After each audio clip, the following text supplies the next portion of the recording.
بہت اہم، یعنی حدیث قدسی میں سے ایک میں پروردگار کا یہ ارشاد بھی ہے کہ سارا سال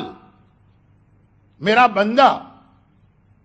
دعا کرنے کے بعد یہ انتظار کرتا ہے کہ میں اس کی حاجت پوری کروں، اور یہ رمضان کی کچھ راتیں میں انتظار کرتا ہوں کہ ہے کوئی مجھ سے مانگنے والا جو مجھ سے مانگے، میں اس وقت ہر دعا کرنے والے کی ہر دعا قبول کروں گا۔ ان میں سے ایک افطار کا موقع، ماہ مبارک رمضان کا بہت گہرا یا بہت کلوز قسم کا ایک ریلیشن یا کنیکشن حج سے۔ قرآن میں بھی سورہ بقرہ میں جہاں روزے کی آیتیں آئیں، یا ایھا الذین آمنوا کتب علیکم الصیام کما کتب سے لے کے آخر تک،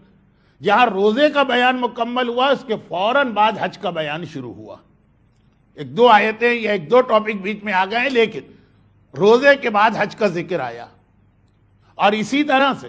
دعائے افتتاح کے ساتھ جو چھوٹی دعائیں آپ پڑھتے ہیں، جو روزانہ پڑھنے والی دعا، اس میں بھی خصوصیت کے ساتھ آپ اللہ سے رمضان میں روزے تو آپ کو مل رہے ہیں، اب حج بیت اللہ کی اسپیشل دعا کرتے۔ اور آخری رمضان، آخری رات،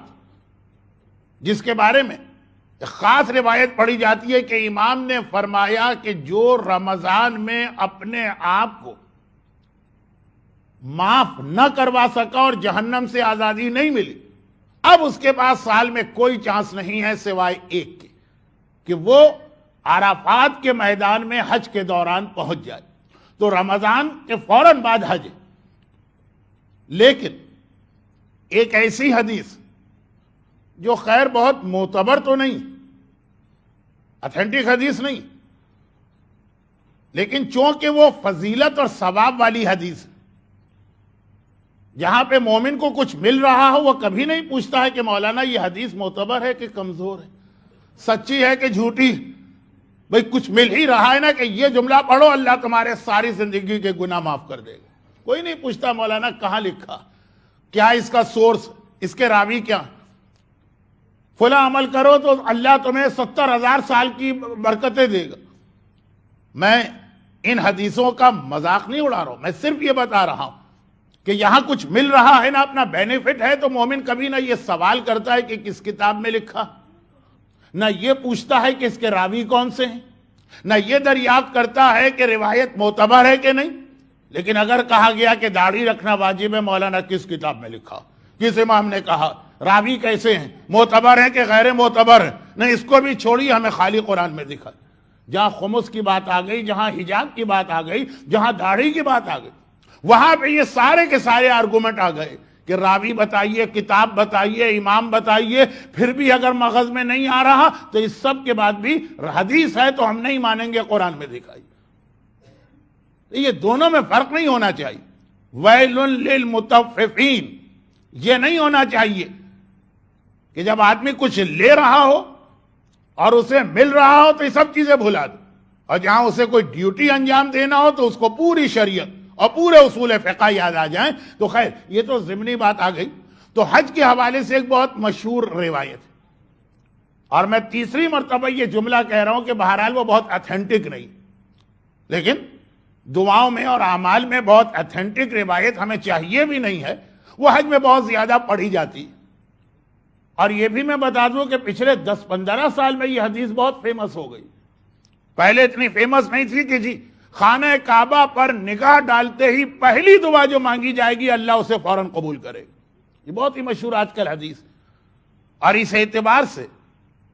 جو لوگ کسی گروپ میں جاتے ہیں تو بعض اوقات تو ان کے گروپ والے ان سے کہتے ہیں کہ بس نگاہیں نیچی کر کے خانہ کعبہ کی طرف بڑھنا، سامنے دیکھنا نہیں، جب ہم کہیں تب نگاہ اٹھا کے دیکھنا، ایسا نہ ہو کہ تم ٹائم سے پہلے دیکھ لو اور تمہارا وہ چانس مس ہو جائے۔ یہ اس انداز سے جو اسلام نہیں، یہ دین نہیں، ایسی کوئی چیز نہیں آئی ہے روایتوں میں، لیکن میں یہ بتا رہا ہوں۔ اور جن کو پہلے سے کسی حاجی نے بریف کیا ہوا ہے یا کچھ بتایا ہوا ہے تو وہ تو مکے میں ہوٹل میں سامان رکھتے ہی پوچھنے لگتے ہیں مولانا وہ پہلی دعا کہاں مانگنا ہے؟ ہم نے کہا یہ ہوٹل ہے ابھی ٹھہر جائیے، یہ ٹوائلٹ ہے ابھی ٹھہر جائیے، جب آئے گا وہ موقع تو ہم آپ کو بتا دیں گے۔ تو خیر خلاصہ یہ کہ اتنا یہ چیز مشہور ہے اور ہر ایک کے دماغ میں، مگر بعض اوقات سامنے کی چیز آدمی بھول جاتا ہے اور دور کی چیز اس کو یاد رہتی ہے۔ آنکھوں میں اگر آئی سائٹ ویک ہو جائے تو یہ پرابلم تو ہوتا، لیکن انسان کی عقل تو کمزور نہیں ہونا چاہیے۔ یہی روایت حج سے زیادہ اتھینٹک ہے روزے کے بارے میں۔ حج خانہ کعبہ پہ، میں خانہ کعبہ کا مذاق نہیں اڑا رہا ہوں، نعوذ باللہ اس کی اہمیت کم نہیں کر رہا ہوں، وہاں کی دعا کی فضیلت کو کم نہیں کر رہا ہوں، بلکہ میں نے تو وہ جو ابھی ایک بات کہی کہ یہ حدیث ذرا ویک، تو اس سے اتھینٹک حدیث بھی خانہ کعبہ کے بارے میں بار بار پڑھی، لیکن چونکہ ٹائم نہیں ہے، کل بھی لوگوں کو کمپلین ہو گئی ہوگی کہ 10 منٹ میں نے زیادہ ٹائم لے لیا تو میں چھوڑ دیتا ہوں۔ لیکن حج چند خوش قسمت لوگوں کو موقع ملتا ہے وہاں جانے کا، اس سے زیادہ بہترین موقع بالکل وہی حدیث کہ جب روزے کے افطار کا وقت آتا، یہ ایسا وقت ہے کہ بندہ مومن اس وقت کھجور اپنے پیٹ میں لے جانے سے پہلے جو دعا مانگے گا اللہ اس کی دعا کو فوراً قبول کرے گا، یہ اللہ کا وعدہ۔ خانہ کعبہ پہ پہلی نگاہ پڑتے ہی آپ کی دعا قبول، اور افطار کے موقع پہ کھجور یعنی پورے دن کے فاقے کے بعد پہلی غذا اپنے پیٹ میں لے جانے سے پہلے جو دعا مانگیں گے، دونوں کے لیے سیم حدیث ہے، سیم ورڈنگ ہے، اور راویوں کے اعتبار سے روزے والی حدیث زیادہ معتبر۔ تو اب یہ تو رمضان کے وہ مختلف چانسز جس کے لیے یہاں بھی ایک حدیث آ گئی کہ کبھی ایسا ہوتا، ایک حدیث کہ اللہ تمہارے ہر پرابلم کو سالو کرنے کو تیار،